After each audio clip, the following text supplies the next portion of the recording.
ரவிவர்மன் கூட ஒரு ஃபஸ்ட்டு படம் ஒர்க் பண்ணேன். ஓ. சத்யம் சிவம் சுந்தரம் வந்து அசோசியேட் கேமராமேன் ஒர்க் பண்ணேன். ம். அப்புறம் மேரேஜ் ஆச்சு. அதுக்கப்புறம் கேமரா இண்டஸ்ட்ரி இது விட்டுட்டு பாண்டிச்சேரி லோக்கே டக்குன்னு அங்கே எக்ஸிக்யூட்டிவ் ப்ரொடியூசர். அது ஆக்சிடெண்ட்டாக நடந்தது. நான் இப்போது ராஜுமெண்ட் ஒர்க் பண்ணப்போ கௌதம்லாம் இப்போ வந்து அப்ரெண்டிஸ் கிளாப்வுட். அவர் இப்போ நாங்களாம் வந்து அப்ரெண்டிஸு, அவர் கிளாப்வுட். ராஜசேகர் வந்து அசிஸ்டன்ட் டைரக்டராக ஒர்க் பண்ணார். அப்போ ஒரு மின்னலின்னு ஒரு படம் எடுத்தார். அதுக்கு இங்கே சர்ச்சு எதுவுமே கிடைக்கல.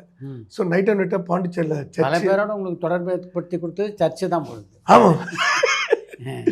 அந்த சர்ச்சில் வந்து ஷூட் ஃபஸ்ட்டு அந்த ஃப்ரெண்ட்ஷிப் படத்துக்கு அப்புறம் நான் ஃபுல்லாக அசிஸ்டன்ட் கேமரா பண்ணிட்டேன்.